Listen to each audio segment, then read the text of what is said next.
Woli Arole o. Bá ń sọ díẹ̀ fún àwọn èèyàn kọ́kọ́ kí àwọn olólùfẹ́ rẹ̀ káàkiri gbogbo Nàìjíríà.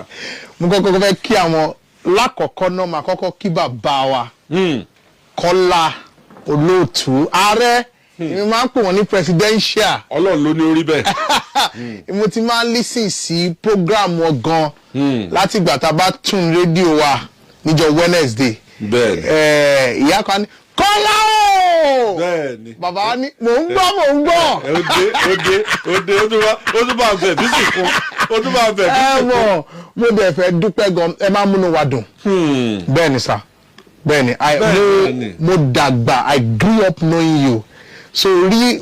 Ọ̀dà ìjà kọ́kọ́ bẹ̀rẹ̀ lórí iṣẹ́ kọ́mẹ́dì sọ kọ́sẹ́ kọ́mẹ́dì ń bì kan ni. Natural ni àti inborn ni wọ́n bí mi bẹ́ẹ̀ ni láti máa múnú àwọn èèyàn dùn dáwọn èèyàn lára yá. Ọ̀dọ̀ ta ló ti wà òkọ́sí ẹ̀ pé mo fẹ́ dàbí ẹni báyìí bí kọ́mẹ́dì. Ẹni wàá rí ìwà òkọ́ṣe àwọn ọ̀rẹ́ mi gan ló sọ fún pé bọ̀bọ̀ ẹ̀bùn kan wà nù ẹ̀ ẹ̀bùn kan wà nù ẹ̀ tó jẹ́ pé. Kì í ṣe pọ̀ wà òkọ́sí. No but mo kọ́ ẹ mọ̀ èèyàn máa learn more tó jẹ́ kó wá refined mo kọ́ látara àwọn Chris Rock láàrin ní America máa wá àwọn Eddie Murphy àwọn èèyàn báyẹn bó ṣe ń ṣe craft yẹn dẹ̀ ní Nigeria setting mo wo Alibaba bó ṣe ń ṣe mo wo ay mo jẹ́ nìkan tó pé kò síbi tí mi ò kì í kọ́ mo wo basket mouth so àwọn yẹn ló jẹ́ àwọn tí ẹ̀mọ̀ aláwò kan ṣe bẹ́ẹ̀ ni pé bẹ́ẹ̀ ni ṣe ó ṣe dáadáa so ó jẹ́ kémi náà wá. Ta ló lè mú pàtó nù wọn pé mẹ́ńtọ̀ mi rèé.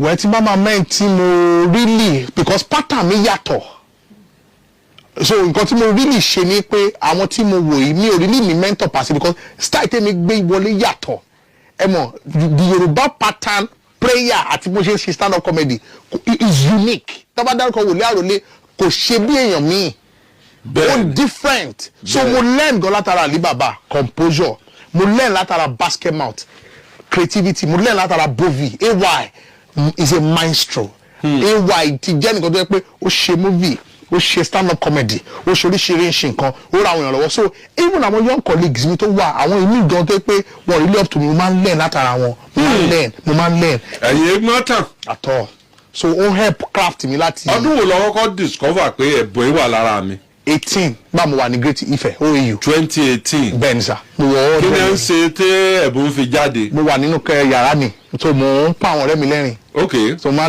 kọ́ ní OAU mo lọ Great Ife so màá kọ́ gádà wọn mo dẹ̀ pa wọn lẹ́rìn gan ọ̀rẹ́ mi bọ́ǹkì mi kọ́ pè mí níta wọn ní Arole kìíní ìbò àná ẹ̀ ó ti pọ̀ jù tí bá wà class gan kọ́ ìlàjì class question tí wọ́n ti náwó báyìí gbogbo àdá ẹ̀rín wọn ní ṣiṣẹ́ lórí kìíní. wọ́n á máa rẹ́rìn ó ti kó tó béèrè rárá. tí n bá ti náwó báyìí ó natural fún mi gan tó bẹ̀rẹ̀ sí lẹ́nẹ̀ máa check báwo lọ ṣe ń ṣe because kò sí ẹ̀bùn tó yàn bá ní tó bá ṣiṣẹ́ lé kò lè come out fine. kò lè come out fine kò possible kò sẹ́ni tó fẹ́ kówó lé nǹkan tó crude nǹkan tó raw ayé fẹ́ nǹkan tó refine bó ṣe dúró bó ṣe kí àwọn èèyàn bó ṣe sọ̀rọ̀ bó ṣe wọṣọ.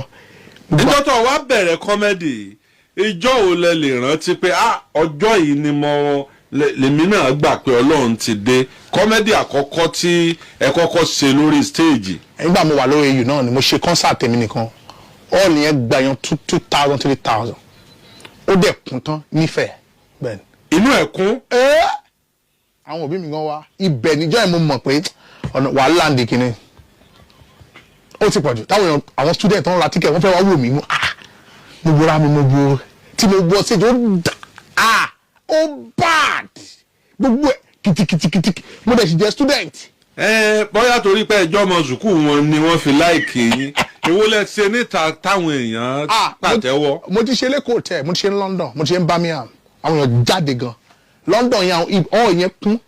ǹjẹ́ báwọn èèyàn ṣe bí ẹ ṣe jọ máa pera yín. dáadáa mo ti bá kò sí comedian Nàìjíríà tí mi ti bá ṣe ay mo ti bá ṣe basketball mo ti bá act Alibaba mo ti bá ṣe even tó tún wọ acting torí mo tún máa act comedy mo ti bọ́dún adé ṣe mo ti bá Latif ṣe so mo ti bọ́ ọ̀pọ̀lọpọ̀ ṣiṣẹ́ even Wòlíì àgbà èmi àti ẹ̀ ti ṣe comedy. wọ́n máa sábà rí yín ẹ̀yin àti ọmọ Adélọ́ọ̀fù sọ ọ̀rẹ́ ni yín ni. Aremu ọ̀rẹ́ mi tí mo ni wọ́n Aremu Afọláyan very lovely man.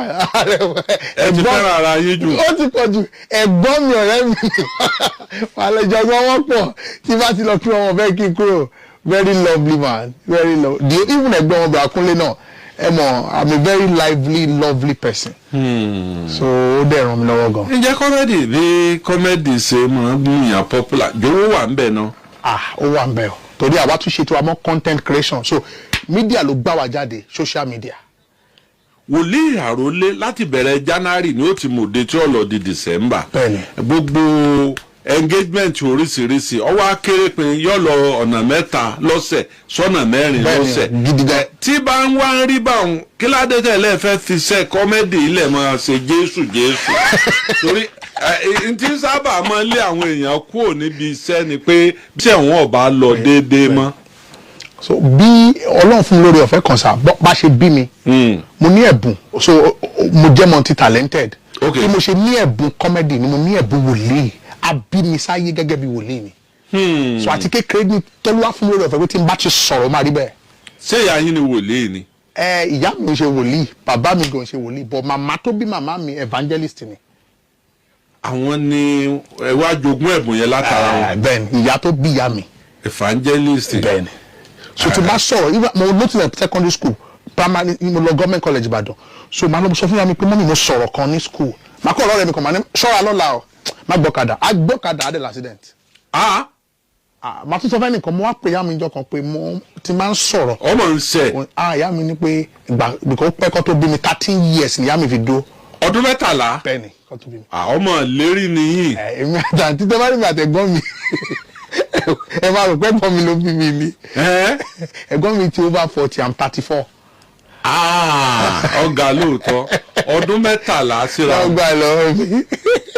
Ọ̀gá o tá a bá ní ká fojú sùnùkùn wò gẹ́gẹ́ bẹ́ẹ̀ ṣe jọmọ lérí Ọlọ́run níjọ́ wo lẹ kọ́kọ́ discover pé ẹ̀bùn wòlíì wà lára mi. ṣé àwọn pé nígbà tí mo máa ń ṣe comedy yẹn tẹ́ bá notice àwọn ẹ̀fẹ̀ mi mo máa ń fi àdúrà sínú ẹ̀. Bẹ́ẹ̀ni. So àtìgbà tí mo ti ń ṣe ẹ̀fẹ̀ ni mo ti ń ṣe ògo university ni mo ti ń realize pé kíní yìí so mi ò kúrò ní part yẹn gan tẹ́ bá rí àwọn àwàdà mi very sane ọmọdé fẹ́ràn àgbà láìkẹ́ mùsùlùmí fẹ́ràn so mo ti wà ní ìlànà yẹn but àwọn event kan ṣẹlẹ̀ ní life mi for example ọ̀rẹ́ mi kan kò pè mí pé ẹ̀rọ Àrólé tó mo máa ń gádà ọ̀rẹ́ mi máa ń pray lórí èkó pray lẹ́kọ̀ọ́ pray London ọ̀rẹ́ mi kan wà ìjọba mi bá pray máa kọ́ ní orúkọ Jésù mo lè máa jẹun gan nǹkan tó ń béèrè yẹn ọlọ́run ṣe gbáàs wọ́n kọ̀ pè mí a week after sir kí ni ẹ ti dáhùn ó wọ́rì mi ó dáhùn kẹ́. kí n fi nǹkan kan nù ẹ ti gẹ̀ẹ́tì láìsí mọ̀ ń jẹ́ ńgbà tó. tó pe ọ̀rẹ́ mi yẹn pé àbájọ wà ní àwọn ìṣẹ̀lẹ̀ kan wá bẹ̀rẹ̀ sí ṣẹlẹ̀ léraléra sọ́dà àtàwọn èèyàn máa ṣe fídíò pé mo gbàdúrà fún lórúkọ Jésù bẹ́ẹ̀ ṣe ń lọ lóṣù yóò wàríyanu sa baba ọ̀sẹ̀ a week after máa kọ́ rí messages ni mo rí ibẹ̀ ṣe sọ̀rọ̀ yẹn ìyanu bẹ̀rẹ̀ sí ṣẹlẹ̀ mo rí ọmọ bí mo ti rọ́kọ. nínú họ́ọ̀lù kan tẹ́ ẹ fi hàn mí lórí fídíò ìlú wo lẹ ti ṣe yẹn tí inú họ́ọ̀lù kún pátá tí wọ́n wá fún sọ́jí yẹn. a ṣe kan lórí òkè àánú gbogbo ìyẹn ni tàbí jẹ́ ń léyìn ọ́ a máa ṣe lot of physical program a ṣe lórí òkè àánú a ṣe náà ní Èkó ní ibẹ̀ lọ́ọ́ ti ọ̀dẹ́ mi gangan tí wọ́n ti dòró lé mi lórí. lórí òkè àánú. no ní Èkó láti ṣe yẹn. ok Èkó láti ṣe yẹn orí òkè àánú ọ̀tọ̀ a máa ń ṣe program bẹ́ẹ̀ gan tẹ̀lé àmọ́ máa ń gba invitation máa ń gba bọ̀ èyí tí mo ṣe tẹ́ ẹ rí yẹn a ṣe ní Daystar ibẹ̀ lọ ti ibẹ̀ làwọn èèyàn ti ṣubú sábẹ́ agbára Ọlọ́run àwọn program wa Ọlọ́run máa ń rìn sá bó ṣe ń rìn kò yé mi. ọdún ní ẹni yóò ní agbára gan ẹni ilẹ̀ ó mètètè níbo ni ìríjú Ọlọ́run ó ti sọ̀kalẹ̀. bàbá ṣe rí anybody tó bá wà Nàìjíríà tó wà nílùú Ìbàdàn kó pàdé wájọ Tuesday crossover service ẹ̀mí Ọlọ́run ní 31st. bàbá Felicia Ọjọ́gọ̀ Olúwa ní àgbàdua fáwọn èèyàn. ó họ́ọ̀lù jọ́gọ̀ mọ̀ tí wọ́n. sà. níbo lẹ ti rówó níbo lẹ ti ń rówó ṣe iṣẹ́ náà ló ìránṣẹ́. ń pèsè báwọn kan ṣe ń wò mí báyìí náà làwọn kan á message pé iṣẹ́ Olúwa tẹ̀ ń ṣe because wọ́n rí genuity wọ́n rí truth à ń parọ́ fún yàn ìjú báyìí náà lọ so ọ̀pọ̀ náà máa ń rán àwọn èèyàn síṣẹ́ yìí gan mi lè all tá gba is 1.4 million. ntí mo ń sọ náà nù. gbogbo tá a ti ná bàbá ní close to 6 million a dẹ̀ ná láì parọ́ fún yàn kankan láì jalè mi ì dẹ̀ ṣiṣẹ́ kankan mọ́. àfi sí ọlọ́run yìí. nìkan má ti di àdúrà ni ọ̀sùn mo ti lórí òkèlè ni ọ̀sán àdúrà ni mo ti pray fún yín gan lé ni. láti 31st.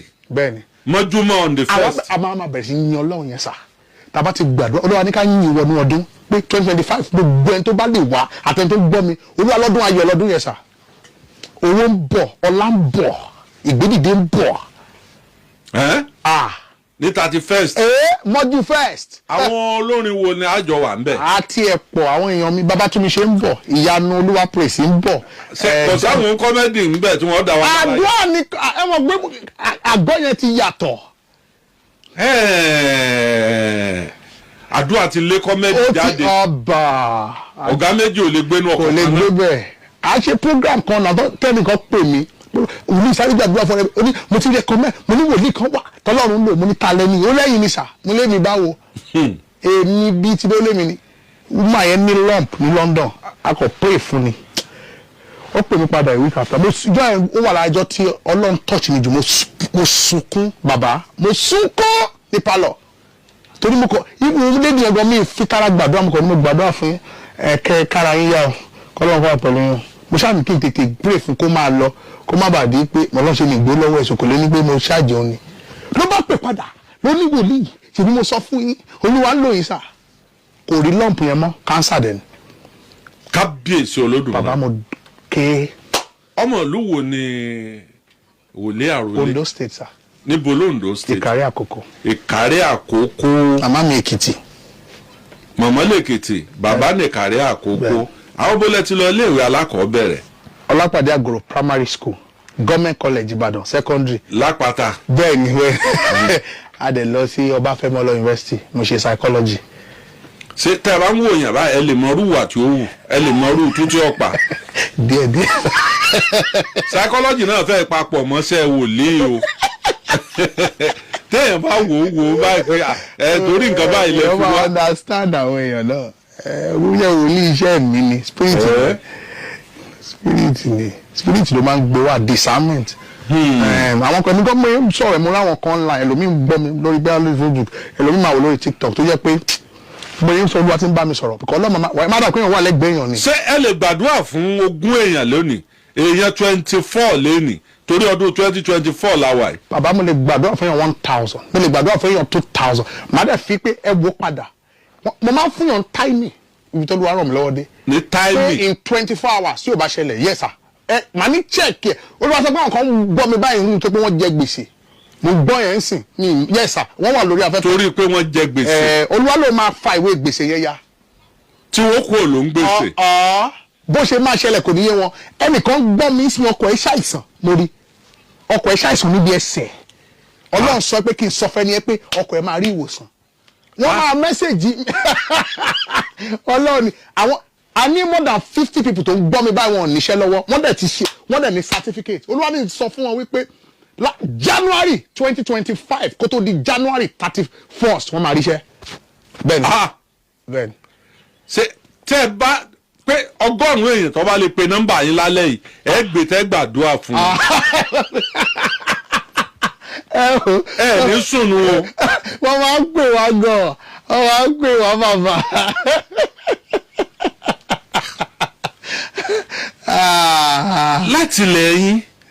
láti ilẹ̀ yín ṣé láti ilẹ̀ náà lọ́kàn yín ti fà síṣẹ́ wòlíì ni àbí lóje ní kíní yẹn mo ti fẹ́ràn Ọlọ́run láti kékeré cause wọ́n bí mi bẹ́ẹ̀ ni I'm born prophet so àwọn míì gan mọ̀ tó ń wò mí bá tó ń mọ̀ pé wọ́n máa ń wo program mi àwọn níbẹ̀ wòlíì mi wo program yẹn mo fi agbára Ọlọ́run kò ní o lọ mo kàwé ń pa ẹ̀ mo kàwé sí mo ka Bible mi mo lọ sáwọn minister conference but more than ever ẹ̀mí mímọ́ ló ń kọ́ mi. ẹ mọ̀ nǹkan kan tí mo fi kó yín jẹ mo wo ọ̀rọ̀ yín kan lórí Facebook ńjọ́ kan ẹ gbé kinní ọ̀dà àti kinní ìkúnlé lọ́wọ́ ẹnìkan wá interview yín lẹ̀ wá ní ẹ fẹ́ lọ kunlé pé ẹ̀yin èé ṣe pé ẹ wá ṣeré London o pé ṣé London làwọn family yín wà. bẹ́ẹ̀ lágbára Ọlọ́run tàbí mo máa ń ṣọ́tò ìyàwó mi àtọmọ wọn wà bẹ́ẹ̀ wọ́n máa wá Nàìjíríà dáadáa máa wá dáadáa wọ́n sì wà. mo rí wọn tí wọ́n jọ tàmì òróró sí lórí. gbogbo wa ni ìdílé ìpè ni.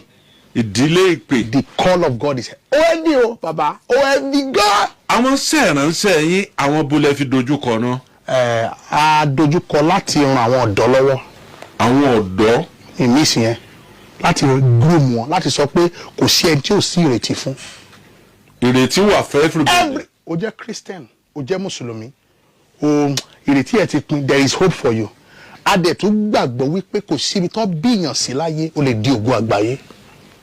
tí ó dògo àgbáyé. a gbàgbọ́ pé tó bá ẹ̀ǹkántà iṣẹ́ ìránṣẹ́ wa a fún 3 months a máa kọ́ sáwọn èèyàn. 90 days ma ní 3 months yẹn. ní 90 days a máa introduce ẹ sáwọn kankan àdó àtọ̀rọ̀ lọ́wọ́ tí ayé ò bá change gbogbo owó tó dá síjọba máa dá padà fàdé máa apologize. bàbá àtìgbà tá a ti fi kíní yẹn lẹ̀ kò sí ẹ̀dẹ́ èèyàn táyé wọn yí padà. lóru igan ayé àwọn èèyàn ń change torí tá a máa ń sọ̀rọ̀ bá áńgẹ́lì ọlọ́run bẹ́ẹ̀ abẹ́rẹ́ sí rìn màláìkà bẹ́ẹ̀ ni sà a máa touch àwọn èèyàn nínú ilé wọn. ṣé pé ǹjẹ́ ń sọ ni pé ẹ ń bá lè wá sí crossover night yín 31st tí wọ́n bá fi máa di March ending. kó ìgbésí ayé rẹ̀ gbọ́dọ̀ mọ́ yí padà. 31st bàbá àwọn kan mẹ́sẹ̀ pé ohun tí Àrólé sọ. ó ti ṣẹlẹ̀. àwọn kan single wọn máa marry lọ́dún tó ń bọ̀. ẹnìkan gbọ́ mi ó fẹ́ travel out ìpèsè travelling máa ṣẹlẹ̀ kó tó di next year. tí ò lè yẹ. arábìnrin kan gbọ́ mi báyìí mo rí pé ó máa ń sunkún ní kọ́nà ọlọ́run ní màá ń lo omi jí ẹ̀ nà. mo rí ọ̀pọ̀lọpọ̀ ní Amẹ́ríkà ní Canada tó jẹ́ pé ayé ti sú wọn ọlọ́run ní pé kí n sọ fún ọ wípé òun máa ṣí ọ̀nà tuntun fún wọn a new way. mo rí yín ní ọgbà ẹ̀wọ̀n kí lẹ lọ ṣe ń bẹ̀. mo fẹ́ yí àwọn akọ́lá ṣe rí yẹn ẹmọ tí ń ṣe ìránṣẹ́ wa fi yàtọ̀ bàbá. ṣí ọ̀nà tuntun fún wọn. bàbá iṣẹ́ ìránṣẹ́ tiwa à ń touch humanity.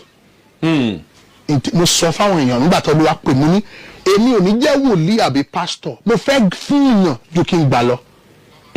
bẹ́ẹ̀ni so we are touching humanity akọ ọlọ́run kàn mí sí wa nínú pókè ìta máa fi jẹ turkey jẹ rice jẹ chicken ní December ká lọ sí ọgbà ẹ̀wọ̀n àkọ́kọ́ náà ká fún ọ ní nǹkan àdẹ̀ṣe ní December 26 a lọ sí Agodi prison ẹlẹ́ẹ̀kejì tó powerful rẹ̀ àwọn tó jẹ́ inmate níbẹ̀ ká ministry wa máa hire lawyer lọ́fẹ̀ẹ́. ẹ sọ bẹ́ẹ̀ ẹlẹ́lòmíì torí 50,000 ní ti dè mọ́gbà ẹ̀. o ní 200,000 wọ́n ní 250,000 wà a máa hire lawyer sà lawyer dẹ̀ máa make sure pé ẹ tó wà nínú ọgbà ẹ̀wọ̀n ayọ̀ lọ́fẹ̀ẹ́.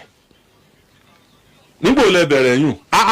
a ti bẹ̀rẹ̀ initiative yẹn ó beyond wars December 26 la wa lọ sí Agodi Gardens Agodi prison adé ibẹ̀ picture gbogbo ẹ̀ wà àwọn other radio station tí nígbà tá a débẹ̀ wọ́n wà shocked àwọn inmate akí wọn àwọn tó ń tọ́ oníṣẹ́ ni mo ti rí tẹ́ lọ gbà wọn. bàbá àwọn tó tọ́jú àwọn ọbẹ̀ gbogbo èèyàn ẹ mọ̀ títí kí ni ìṣe wá dà sà. àwa rí àwọn èèyàn ọ̀rẹ́ wa ẹlòmíì wà tó ń gbọ́ mi sí tó jẹ́ pé wọ́n support iṣẹ́ yìí tó máa ní Àrólé mú láìkí nǹkan tó ń ṣe gbáyé báyìí iye tó bá máa fún wòlíì èmi àwa mówó yẹn màá wá sanwó lọ́ọ̀yà màá get àwọn lọ́ọ̀yà ẹlòmíì a máa sanwó bẹ́ẹ̀lì wọn bàbá ṣé kí n ṣọ́ọ̀kì à ń gbà wọn kan jáde next week. tí wọ́n wàá sọdún. condemn bàbá kò sí lọ́ọ̀yà tó máa dúró fún wọn sà màá wá fún ẹ̀rọ yìí kò sí lọ́ọ̀yà tó a máa dúró as an organisation that is the essence ìjọ nìyẹn láti mú ayé dóní lọ sí ayé tàn ìmọ́lẹ̀ àwọn kan máa ṣe new year pẹ̀lú family wọn bẹ́ẹ̀ ni sà ọ̀fẹ́ o owó táwọn èèyàn fún wa online táwọn tó ń gbọ́ báyìí fún wa táwọn mẹ́mbà wa fún wa a máa gàdà ẹ̀ ní 5 million ní owó tá a ti ná recently is close to 2 million already mo mówó tèmi kalẹ̀. ẹni mo fi ń béèrè pé gbogbo ìnáwó tẹ̀ náà ń kọ́ wá pọ̀ jù bó lẹ́sẹ̀ rówó ń padà. Ọlọ́run àwọn áńgẹ́lì náà ń gbọ́ wa lórí afẹ́fẹ́ báyìí àwọn ẹnìkan gbọ́ tó ti pọ́kùnrin ti fà síṣẹ́ ìránṣẹ́ yìí tó máa ní Àrólé tó ń ṣe afẹ́ darapọ̀ mọ́. Adéṣẹwà Adéròǹkẹ́ ó ní kí ẹ gbàdúrà fún àwọn tó wà nínú àhámọ́ kí gbogbo wọn yọ ó ní kí ẹ gbàdúrà fún wọn.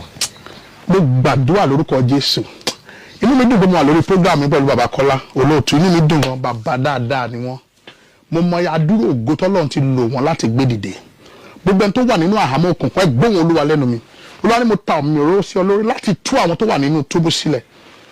Lórí ọ̀pọ̀lọpọ̀ nínú àhámọ́ gbèsè, ọ̀pọ̀lọpọ̀ nínú àhámọ́ àìsàn, àti ọ̀pọ̀lọpọ̀ nínú àhámọ́ pé wọ́n wà ní ojú kan láyé. Ẹ gbé wọn lọ́run lẹ́nu mi torí ẹ gbé wòlíì léni Ọlọ́run kó tú yín sílẹ̀. Ẹ gbọ́ sẹ́, mo ní ẹ̀ ń padà bọ̀ lórí prógráàmù ẹ ò jẹ́ ìsagbára Ọlọ́run. Dáàdì mo rí more than 200 people tọ́dẹ̀ rẹ́rìn báyìí mo ìdíjú mi. Olúwa ní màá pa ọ́ lẹ́rìn, ẹnìkan ló ní ọ̀rọ̀, Olúwa ní màá pa ọ́ lẹ́rìn. Ó ní gbogbo tó là kọjá 2024 ó ní òun bọ̀ wá rẹ́rìn ní 2025. Ó ní mo bá ṣe wọnú January 1 nìyẹn Ọlọ́run ní bẹ̀rẹ̀ sí yìn mí bẹ̀rẹ̀ sí yìn mí bẹ̀rẹ̀ sí yìn mí máa dúpẹ́ torí màá yà ọ́ lẹ́nu. Olúwa ní ọmọ ẹ yẹn màá wò sàn iṣẹ́ yẹn ó máa rí gbà. Bàbá. Ẹnìkan ní ń bi yín léèrè wípé níbo ni ṣọ́ọ̀ṣì yín wà. Àwa ti gbé sórí ẹ̀kọ́ àṣẹ bẹ̀rẹ̀ ṣe pé gbogbo nǹkan sọ September la bẹ̀rẹ̀ oṣù mẹ́ta. Náà ni mo bẹ̀rẹ̀ full time bẹ́ẹ̀ ni.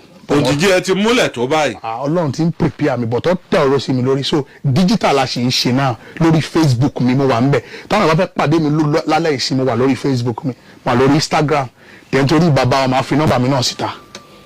Alongeji Samuel ó ní òun làdúrà yín ẹ bá wí ó ní òun wà nù gbèsè tó bad ó ní òun sì ń wò yín lọ́wọ́ lóòótọ́. Alongeji Samuel ó ní òun jẹ gbèsè ó ní ọkàn òun ò sì balẹ̀ ó lẹ́yìn òun gangan lẹ̀ ń ṣàdúrà fún. Bàbá ní ká fojú sùnùkùn wò ó látìgbà tẹ́ ẹ ti bẹ̀rẹ̀ iṣẹ́ ìránṣẹ́ yìí ìjọ oníjọ ọmọ ní gbàgbé tó burúkú jù tẹ́ ẹ lè gbàgbé. Ìjọ tí wọ́n tà mí ọ̀rẹ́ sí mi lórí. Ìjọ dáadáa nìyẹn. Ìjọ tó burúkú jù ṣó wà ṣá. Ìjọ mo lè pè níjọ ìpèníjà sá. Ìjọ ìpèníjà náà mo ń sọ. Ìjọ tẹ́rù bà mí díẹ̀. Ìjọ tí wọ́n pè mí àti fẹ́ ṣe program wọ́n pè mí kó rẹ bàbá mi ó rẹ gan. Wọn bàbá mi ti dàgbà bàbá máa fi débẹ̀. Bàbá mi wọ́n ti dàgbà dó àyà mi já bàbá mi ti rò ìyá mi wọ́n ti pa àwọn ẹ̀gbọ́n mi tó kù bọ́ látòrí òkè bàbá àyà mi já mú bàbá mi dáhùn kò lè jẹun mọ́ kò lè sọ̀rọ̀ mọ́. Ìjọ ìpèníjà ni. Ìjọ ńlá ni àyà mi já ògùn dẹ̀ ti súnmọ́ gbà tí mo máa gbà pé kí ọkọ̀ di ọwọ́ bàbá mi mú ni.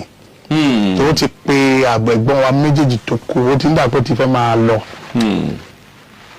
Grandpa kò wọ́n lọ sókè mọ́ mo kàn gba ọwọ́ wọn mú ni ní ilé gbàgbọ́ àti mo gbà mo ní Jésù tó bá pẹ́ tó tọ́ lọ pè mí.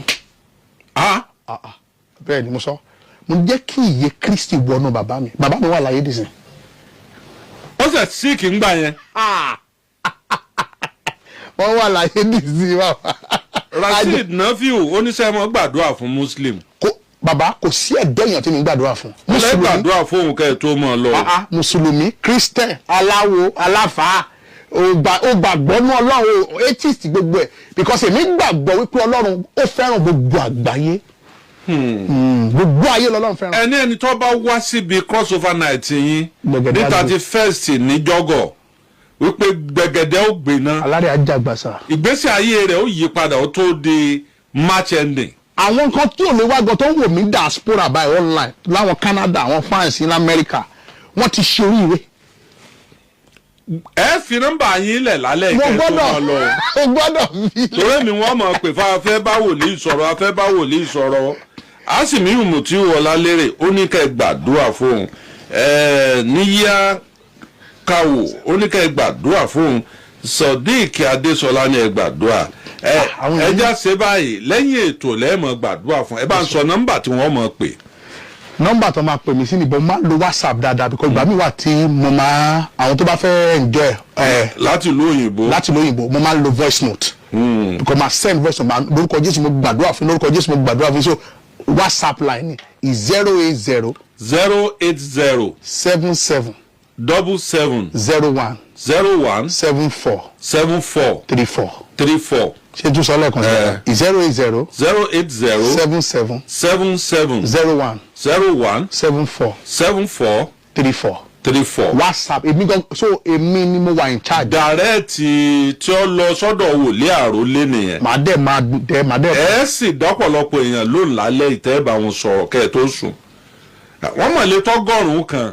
iṣẹ́ tí mo gbé bàbá iṣẹ́ inú mi ń dùn pé àwọn èèyàn rí ìtúsílẹ̀.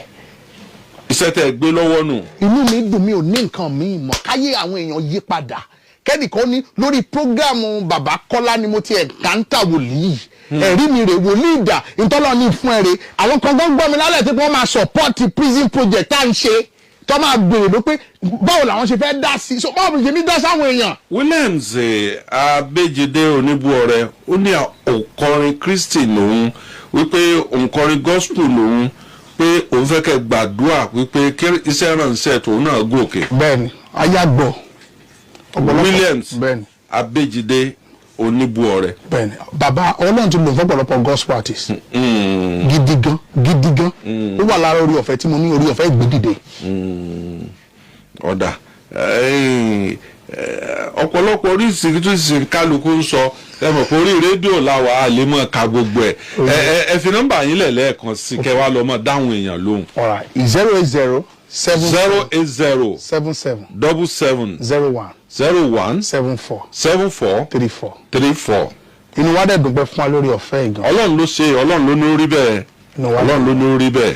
ẹ ṣe púpọ̀ sá adé máa kàn sí lóòrèkóòrè.